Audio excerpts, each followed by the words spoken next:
इस वीडियो में हम अरिथमेटिक ऑपरेटर के बारे में स्टडी करेंगे। सी लैंग्वेज में अरिथमेटिक ऑपरेटर क्या टास्क परफॉर्म करते हैं और कौन कौन से अरिथमेटिक ऑपरेटर जो हैं वो अवेलेबल हैं। तो arithmetic operator are used to perform mathematical calculation like addition, subtraction, multiplication, division and modulus in C programme.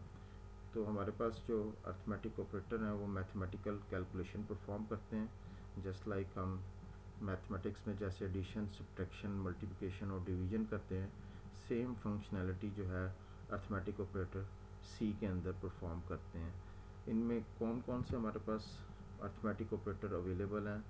Plus symbols जो है वो एडिशन के लिए यूज़ होता है, minus subtraction, asterisk for multiplication और स्लैश जो है वो डिवीजन के लिए यूज़ होता है, और मॉडुलस ऑपरेटर परसेंटेज साइन जो है that will use the reminder.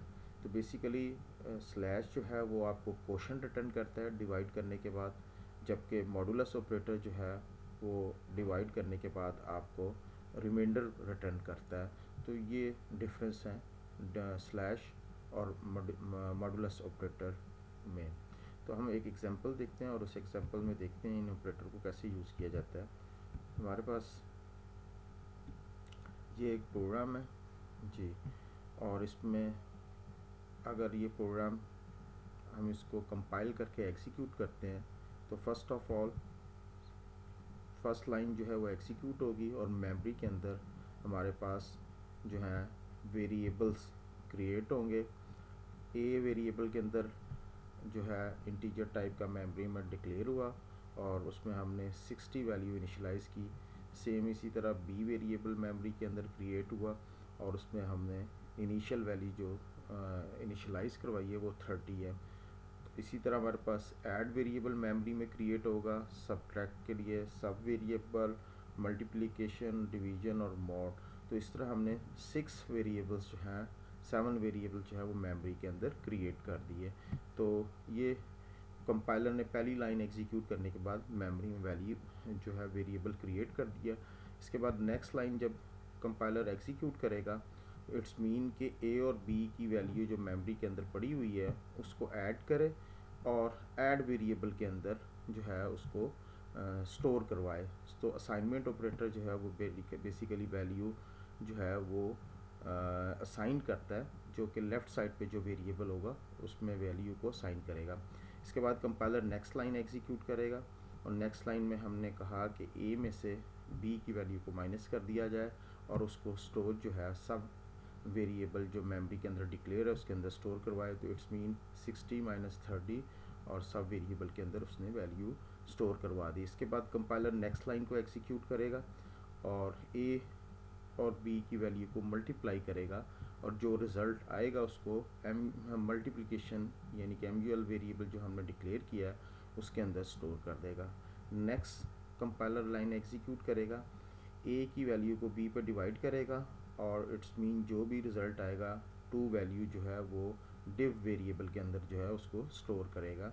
और नेक्स्ट उसके बाद कंपाइलर स्टेटमेंट जो है वो एग्जीक्यूट करेगा और नेक्स्ट स्टेटमेंट जो है वो ए की वैल्यू को बी पे डिवाइड करेगा और जो रिमाइंडर बचेगा उसको मॉड वेरिएबल के अंदर जो है स्टोर करेगा। तो इसके मीन 60 को 30 पर डिवाइड किया तो ये डिवाइड होने के बाद रिमाइंडर जो बचता है दैट इज़ ज़ीरो, यानी कि रिमाइंडर ज़ीरो वैल्यू बचती है। डिवीज़न जो है फुल डिवीज़न हो जाता है, रिमाइंडर की वैल्यू ज़ीरो रहती है जो कि मॉड वेरिएबल के अंदर स्टोर करेगा। उसके बाद कंपाइलर नेक्स्ट स्टेटमेंट एग्जीक्यूट करेगा।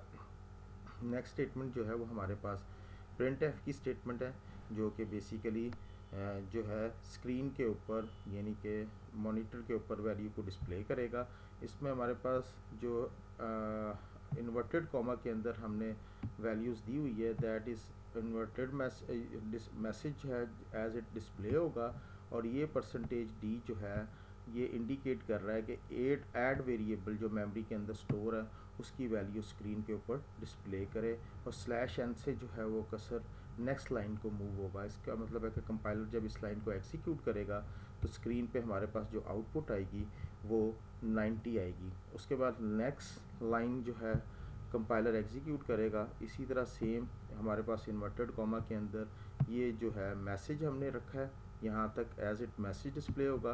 परसेंटेज डी यानी कि डेसिमल फॉर्मेट के अंदर जो सब वेरिएबल के अंदर वैल्यू पड़ी हुई है मेमोरी के अंदर, उसको डिस्प्ले करें। तो इस मीन कि आपको स्क्रीन के ऊपर 30 डिस्प्ले होगा और स्लैश एन से कसर जो है वो अगली नेक्स्ट लाइन पे जंप कर जाएगा। तो ये हमारे पास इस प्रोग्राम में जो कंपाइलर ने एग्जीक्यूट की लाइन, तो ये आउटपुट जो है वो स्क्रीन के ऊपर डिस्प्ले होगा। इसी तरह नेक्स्ट लाइन जब एग्जीक्यूट होगी, सेम उसी तरह multiplication of a and B screen के ऊपर डिस्प्ले होगा और ये परसेंटेज डी यानी कि डेसिमल फॉर्मेट में जो है मेमोरी वेरिएबल की वैल्यू को स्क्रीन के ऊपर डिस्प्ले करे। और slash n for next line के लिए तो जो है 1800 जो है वो हमारी स्क्रीन के ऊपर डिस्प्ले हो जाएगा विद मैसेज। इसके बाद कंपाइलर नेक्स्ट लाइन को एग्जीक्यूट करेगा और नेक्स्ट लाइन में भी हमने जो है इन मैसेज और प्लस फॉर्मेट कोड जो है परसेंटेज डी यूज़ किया है, जो कि डिव वेरिएबल के अंदर जो वैल्यू पड़ी होगी उसको डिस्प्ले करेगा। तो ये प्रिंट एफ में हमारे पास मैसेज और वैल्यूज़, मेमोरी वेरिएबल की वैल्यू जो है वो हम डिस्प्ले करवा रहे हैं। तो नेक्स्ट लाइन पे जो है division of a and b और डिव वेरिएबल के अंदर जो वैल्यू स्टोर थी वो डिस्प्ले हुई। और ये जो स्लैश एन है, इसका मतलब है कि कर्सर जो है वो अगली लाइन पे मूव कर गया है इस स्लैश एन से, और नेक्स्ट लाइन पे अब आपके सामने ये मैसेज जो डिस्प्ले होगा और मोड वेरिएबल के अंदर जो है वैल्यू 0 जो स्टोर हुई है वो डिस्प्ले होगा। इसका मतलब कंपाइलर नेक्स्ट लाइन को एग्जीक्यूट करेगा और स्क्रीन के ऊपर हमारे पास जो है वो वैल्यू मेमोरी वेरिएबल की डिस्प्ले होगी। तो बेसिकली ये हमारे पास एक एग्जांपल थी जिसमें हमने अर्थमेटिक ऑपरेशन परफॉर्म किए और उनको स्क्रीन के ऊपर डिस्प्ले किया।